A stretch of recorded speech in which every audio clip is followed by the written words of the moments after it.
नमस्कार दोस्तों। आज के इस वीडियो में हम पैरालिसिस पे बात करेंगे। यदि आप या फिर आपके परिचित में किसी को पैरालाइज हुआ है और वो बेड रिडन है, तो आप उनको बेड पर कौन कौन सी ऐसी एक्सरसाइज है जिसको आप बेड पर ही लेटे लेटे पेशेंट को करा सकते हैं और उनको रिकवरी की ओर आगे की ओर लेके जा सकते हैं। इस वीडियो में मैं ऐसे ही टॉपिक पे बात करूंगा जिससे आप घर पर ही पैरालिसिस पेशेंट को एक्सरसाइज प्रोवाइड करा सकें, ताकि जो पैरालिसिस की कंडीशन है वो सीवीआरटी की ओर ना जाए। साथ ही साथ मैं आपको इस वीडियो के अंदर बेड सोर्स के बारे में बताऊंगा। आपने नोटिस किया होगा, कई बार पेशेंट बहुत ही लंबे टाइम तक बेड पर लेटे रहने के कारण घाव जैसा उसके शरीर में बन जाता है, उसी को बेड सोर बोलते हैं।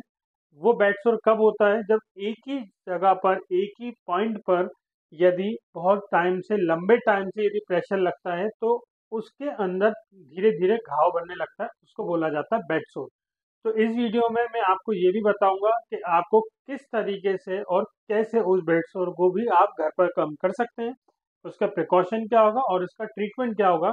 तो चलिए वीडियो को शुरू करते हैं। वीडियो को शुरू करने से पहले मैं आपसे निवेदन करूंगा, यदि आप हमारे चैनल पर नए हैं तो हमारे चैनल को लाइक, शेयर एंड सब्सक्राइब ज़रूर करें। और यदि आपने हमारी पुरानी वीडियोस नहीं देखी हैं जिसमें हमने पैरालिसिस के ट्रीटमेंट के ऊपर बात करी है, तो आप वहां पर वीडियो जाकर देख सकते हैं। यदि आप किसी भी टॉपिक पर वीडियो चाहते हैं तो प्लीज़ आप हमें कमेंट बॉक्स में कमेंट कीजिएगा, हम उस पर एक आपके लिए वीडियो ज़रूर बनाएंगे। तो चलिए वीडियो को शुरू करते हैं। ये हमारे सामने डेमो है, इन पर मैं एक्सरसाइज परफॉर्म करके बताऊंगा।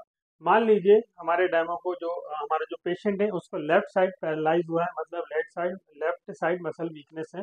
तो उसके अंदर हम शुरुआत करते हैं हाथों से। हाथों पे आप किस तरीके से एक्सरसाइज करेंगे जिससे उनकी स्पास्टिसिटी भी कम हो जाए और उसके अंदर प्रोप्रियोसेप्शन और रिसेप्टर्स भी जनरेट हो, जिसके कारण उनकी रिकवरी तेजी से हो सके। तो चलिए शुरू करते हैं, आइए। देखिए, सबसे पहले आप क्या करेंगे, अपन काम करेंगे हैंड से लेके हम क्या करेंगे, हैंड पर आप आएंगे तो हैंड पर सबसे पहले क्या करेंगे, मसल्स को खोलने का काम करेंगे, फिंगर्स को खोलने का काम करेंगे। सबसे पहले हम क्या करेंगे, सबसे पहले जो फिंगर्स हैं उनकी एक्सरसाइज करेंगे। इस एक्सरसाइज को बोलते हैं पैसिव एक्सरसाइज। पैसिव एक्सरसाइज में जो पेशेंट का अटेंडर होगा या फिर जो भी एक्सरसाइज कराएगा उसकी पावर लगती है। इसमें आप दो चीज ध्यान दीजिएगा, यदि पेशेंट जितना भी मूवमेंट खुद से कर पा रहा है उसको उतना मूवमेंट करने दीजिएगा। इसके बाद यदि वो मूवमेंट नहीं कर पा रहा है तो आप थोड़ा सा सपोर्ट देंगे। मान के चलिए ये हमारे पेशेंट है, पेशेंट में यदि बोल रहा हूँ हाथ खोलिए, ठीक है, वो बिल्कुल नहीं खोल पा रहा है, ठीक है, यदि इस कंडीशन पे हो रहा है तो आप क्या करेंगे, आप खुद से अपना मैनुअल सपोर्ट देंगे, ठीक है। और दूसरी कंडीशन में क्या होगा, मैं बोलूंगा हाथ खोलिए तो पेशेंट हल्का सा तो हाथ खोल रहा है, ठीक, हल्का सा हाथ खोल रहा है, लेकिन जहां तक खोल रहा है वहां तक ठीक है। जैसे ही मैं, जहाँ तक पेशेंट हाथ खोल पा रहा है उसके बाद में धीरे धीरे अपना प्रेशर लगाऊंगा। तो ये होता है एक्टिव असिस्टिव एक्सरसाइज। इसको भी आप परफॉर्म कर सकते हैं। ये डिपेंड करेगा कि आपकी पेशेंट की जो कंडीशन है वो किस लेवल तक और कितनी सीवियरिटी पर है, ठीक है। मैं यहाँ पर इस पेशेंट को ले रहा हूँ जिसके अंदर बिल्कुल भी मूवमेंट नहीं है। यदि आपको आपको लगता है कि आपके पेशेंट के अंदर थोड़ा सा मूवमेंट है तो जितना मूवमेंट वो पॉसिबिलिटी हो कर सकता है उसको करने दीजिएगा। फिर जहां तक नहीं कर पाता, जैसे ही वो मूवमेंट को बंद रोक देता है या बंद कर देता है, वहां से आप अपना फोर्स लगा सकते हैं। तो देखिए मैं क्या करूंगा, सबसे पहले फिंगर्स को खोलने का काम करूंगा। फिंगर्स को मैं कैसे खोलूंगा, फिंगर्स को मैं पूरी तरीके से इस तरीके से खोलूंगा, ठीक है। आप ये कर सकते हैं या फिर आप ऐसे भी ले सकते हैं। आप इसमें क्या करेंगे, फिंगर्स को खोलने का काम करेंगे, ठीक है। आप ये ध्यान दीजिएगा जब भी आप ये एक्सरसाइज परफॉर्म करें तो आपकी जो उंगलियां हैं बिल्कुल स्ट्रेट होनी चाहिए, ऐसे नहीं होना चाहिए, बिल्कुल ऐसा नहीं होना चाहिए। तो कई लोग क्या करते हैं, ऐसे मूवमेंट करने लगते हैं जिसके कारण ठीक से स्ट्रेच नहीं आ पाता। यहाँ पे स्ट्रेच आता है लेकिन इस मसल में बिल्कुल भी स्ट्रेच नहीं आता। तो आप क्या करेंगे, एक उंगली ऐसे रखकर एक उंगली का प्रेशर आप इस तरीके से लगाएंगे और पीछे की ओर लेके जाएंगे, ठीक है। सेम आपको ये पूरी उंगलियों के साथ करना है। स्टार्टिंग में थोड़ा सा दिक्कत ये आएगी कि पेशेंट को हो सकता है स्टार्टिंग में पेन हो, लेकिन आप इसको थोड़े थोड़े कंटिन्यूस टाइम में करते रहिएगा। एक दिन में आप पेशेंट के हिसाब से आप सेट कर सकते हैं मिनिमम। यदि आपके पेशेंट, आप शुरुआत कर रहे हैं, पहला दिन है या दूसरा दिन है, तो स्टार्टिंग में आप 10 रेपिटेशन से भी कर सकते हैं। यदि पेशेंट को पेन नहीं हो रहा है तो आप इसको बढ़ा भी सकते हैं। इसको एक बार में 100 बार भी कर सकते हैं, एक बार में आप 100 रेपिटेशन भी इसका ले सकते हैं। तो ऐसे ही मैं क्या करूँगा, पूरी फिंगर्स के साथ करूँगा। देखिए, ये मैंने फिंगर्स के साथ किया। क्या करा मैंने, एक फिंगर यहाँ पे रखा, दूसरा फिंगर यहाँ रखा, ताकि ये मुड़ने के चांसेस कम हो जाते हैं। ऐसे मैं सारे फिंगर्स के साथ करूँगा। ठीक है, मिनिमम में कितना रेपिटेशन करूँगा, मिनिमम में 30-30 रेपिटेशन करूँगा, ये सारे रेपिटेशन करूँगा। ठीक, फिर ऐसे ही मैं करूँगा थंब के साथ। थंब के साथ में क्या करूँगा, थंब में भी मैंने कोने पे हाथ रखा, एक बीच में पॉइंट रख के ऐसा प्रेशर लगाया और ये मूवमेंट करूँगा। तो ये हो गया मेरी सिर्फ फिंगर्स के लिए। अब मैं ग्रुप ऑफ फिंगर्स के लिए करूँगा। तो ग्रुप ऑफ फिंगर्स के लिए मैं क्या करूँगा, मैं ग्रिपिंग कुछ इस तरीके से लूँगा, ग्रिपिंग लेने के बाद और यहाँ पे इस तरीके से प्रेशर लगाऊंगा। ठीक है, इससे क्या होगा, इसमें ये स्पास्टिसिटी वाली जो कंडीशन है, जो पेशेंट लेटे लेटे बहुत ही ज़्यादा टाइम तक लेटे रहने के कारण आपने देखा होगा उसके हाथ स्पास्टिक में जो चले जाती है, ये वाली कंडीशन क्रिएट नहीं होगी। और आगे जब आप रिकवरी होगी तो रिकवरी भी आपकी बूस्ट हो जाएगी और बहुत तेज़ी से रिकवरी होने के चांसेस होंगे आपके। तो आप क्या करेंगे, ठीक है, आपने क्या किया, आपने ये एक्सरसाइज करी। इसमें भी आप क्या करेंगे, इसमें आप क्या करेंगे, एक पॉइंट आपने यहाँ पे पकड़ लिया, दूसरा पॉइंट जब भी आप पीछे लेके जाएंगे तो आप ये नोटिस कीजिए कि ये उंगली मुड़े। कई लोग ऐसे करते हैं, लेकिन जो कि बिल्कुल गलत होता है, इसका करना ना करना बराबर ही होता है। तो आप क्या करेंगे, जब भी आप ये मूवमेंट करेंगे तो आप ये नोटिस करेंगे कि इनकी जो मैं पेशेंट की उंगलियां मोड़ रहा हूँ वो बिल्कुल स्ट्रेट रहे। ठीक है, इसमें हो सकता है पेशेंट को खिंचाव में जब दर्द होगा तो परेशान मत होइएगा, थोड़ा सा दर्द होता है, इसको भी आपको मिनिमम 30 रेपिटेशन के साथ काम करना पड़ेगा। ठीक, अभी क्या होता है सुपिनेशन, इस मूवमेंट को बोला जाता है सुपिनेशन एंड प्रोनेशन। बहुत से पेशेंट आपने देखा होगा कि जब फिंगर्स तो खुलने लगती है लेकिन उनका हाथ ऐसा नहीं मुड़ पाता। उसका कारण क्या होता है, उनका सुपिनेशन और प्रोनेशन जो इंट्रोशियस मसल्स होती है वो एक्टिवेट नहीं हो पाती, जिसके कारण ये वाला मूवमेंट डिसअपियर हो जाता है, मतलब होता ही नहीं। कई बार आपने देखा होगा पेशेंट ऐसे करके कोई भी मूवमेंट, ट्रैकिंग मूवमेंट करके अपना काम करने की कोशिश करता है, लेकिन वो ये रोटेशन नहीं हो पाता।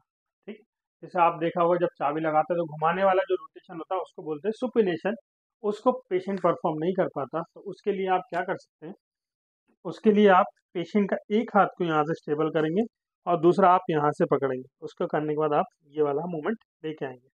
ठीक है, ये वाला मूवमेंट जब आप करेंगे तो इसके अंदर जो पेशेंट को दर्द और जो खिंचाव फील होगा वो इस जगह पर फील होगा। ठीक है, इस जगह पर फील होगा, इस जगह पर फील होने दीजिएगा। यदि पेशेंट को पेन फील हो रहा है तो कोई दिक्कत नहीं है। ठीक है, हो सकता है पेशेंट को पेन यहाँ भी हो, तो उसके लिए आप क्या करेंगे, इसको ऐसे भी पकड़ सकते हैं। कई बार ऐसा होता है कि जो हमारे रिस्ट जॉइंट होता है वो उसकी मसल बहुत ज़्यादा टाइट हो जाती है, या फिर उसके जो जॉइंट्स होते हैं धीरे धीरे चिपकने लगते हैं, उसके उसमें खिंचाव आने लगता है कई बार। तो उसके कारण भी पेशेंट को दर्द होता है। यदि बहुत ज़्यादा सीवियरिटी में दर्द हो रहा है तो आप कुछ इस तरीके से उंगलियों को पकड़ सकते हो। पकड़ने के बाद यहाँ स्टेबल करके आप ये वाला मूवमेंट ले सकते हैं, इसको बोलते हैं सुपिनेशन। सेम ऐसे ही आपको क्या करेंगे, सेम आप ऐसे रोटेट करेंगे, इसको बोलेंगे प्रोनेशन।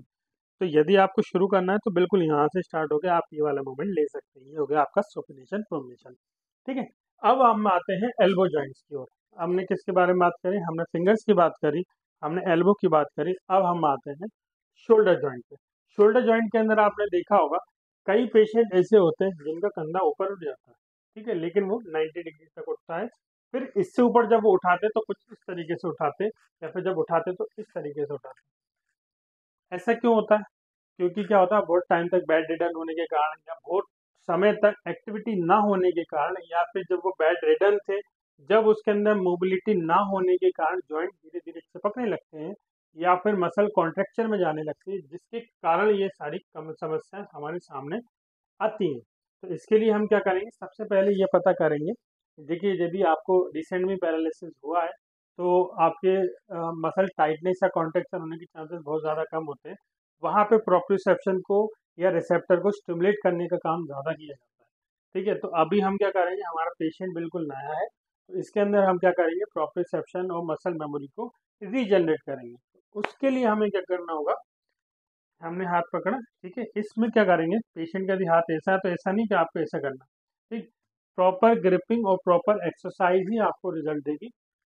आपने कुछ नहीं करा, आपने ये रोटेट करा, रोटेट करने के बाद आप ये एल्बो को फ्लेक्स करेंगे। ठीक है, इसमें भी वही कंडीशन में बोलूँगा, यदि पेशेंट अंदर जितना भी ले जा पा रहा है, ठीक है, मान के चलिए पेशेंट अंदर ले जाइए, यहाँ तक लेके चला गया, इसके बाद आप सपोर्ट लगाएंगे, सपोर्ट लगाएंगे। ठीक है, ये वाला मूवमेंट आप घर पर परफॉर्म करेंगे। ठीक, ये हो गया हमारा elbow flexion, elbow flexion exercise, ये होगा हमारा एल्बो के लिए। अब हम आते हैं शोल्डर जॉइंट के लिए। शोल्डर जॉइंट के लिए हम क्या करेंगे, शोल्डर जॉइंट के लिए थोड़ा नीचे जाइए आप, और नीचे जाइए। ठीक है, शोल्डर जॉइंट के अंदर क्या होता है, ये वाला मूवमेंट हमें चाहिए। तो ये वाला मूवमेंट लेने के लिए हम क्या करेंगे, हाथ को पीछे ले जाइए, पीछे ले जाइए। बस पेशेंट ने मान के चले यहाँ तक हाथ उठाया, यहाँ से हाथ उठाने के बाद ये पीछे की ओर लेके जाएंगे। ठीक है, इसमें पेशेंट को हो सकता है कंधों में दर्द हो, या फिर इस एक्सरसाइज को परफॉर्म करते वक्त आप ये नोटिस कीजिएगा कि जो पेशेंट है उसके शोल्डर डिसलोकेट तो नहीं हो रहे हैं। यदि पेशेंट के कंधे डिसलोकेट हो रहे हैं या फिर हड्डियां आगे पीछे खिसक रही हैं, तो ये एक्सरसाइज को परफॉर्म करते वक्त कंधे को स्टेबलाइज करना बहुत ज़रूरी होता है, जो कि बहुत से लोगों को नहीं पता होता है। क्या होता है, यूट्यूब पे वीडियो देखकर बहुत सारे लोग घर पे एक्सरसाइज परफॉर्म करते हैं, और जो यूट्यूब वाले होते हैं या फिर जो भी एक्सरसाइज बताता है आपको, वो ये नहीं बताता है कि इसके कारण आपको क्या दिक्कत हो सकती है और कौन कौन सी सावधानी आपको बरतनी चाहिए। तो मैं आपको यहाँ पे सावधानी भी बता रहा हूँ और आपको कैसे परफॉर्म करना है वो भी बता रहा हूँ। यदि पेशेंट का कंधे डिसलोकेट है या पेशेंट के कंधों की मसल बहुत ही ज़्यादा कमज़ोर है, तो मैं आपसे सलाह कर दूंगा कि जब भी आप मूवमेंट करें तो शोल्डर को स्टेबलाइज करने के बाद ही उसको मूवमेंट को परफॉर्म करें। ठीक है, तो ये हो गया हमारा, यहाँ से लिया और ये। ठीक है, पूरा पीछे की ओर लेके जाएंगे। पेशेंट को यदि आपको लगता है कि पेशेंट के कंधे डिसलोकेट हो रहे हैं या फिर पेशेंट की मसल बहुत ही वीक है कंधों की, तो आप क्या करेंगे, पेशेंट के कंधों को पकड़ के ऐसे ये मूवमेंट कराएंगे। ठीक है, इससे क्या होगा, कंधे आपके डिसलोकेट भी नहीं होंगे और आपके रेंज पूरी जाएगी। ठीक है, आपको ये थोड़ा से छोटी छोटी चीज़ें हैं जो आपको बहुत ही ज़्यादा ध्यान देने की ज़रूरत है। ये हो गया हमारे फिंगर्स की, एल्बो की और शोल्डर की। इसमें शोल्डर में मैं आपको एक एक्सरसाइज और बता देता हूँ जो कि आपके लिए बहुत ही ज़्यादा मददगार होगी। सबसे पहले दूसरी एक्सरसाइज क्या होगी फिर हमारी, दूसरी होगी हमारी शोल्डर एबडक्शन एक्सरसाइज। ये वाली जो एक्सरसाइज है, ठीक, ये वाली एक्सरसाइज को आपको परफॉर्म करना होगा। ये वाली आप एक्सरसाइज करेंगे तो आप ये जो दिक्कत होती है ना पैरालिसिस होने के बाद, ये वाला मूवमेंट या फिर पेशेंट जब उठाता है तो ये वाला मूवमेंट, ये वाले जो मूवमेंट है इसके चांसेस कम हो जाएंगे, और जब भी पेशेंट का मूवमेंट आएगा वो प्रॉपर आएगा।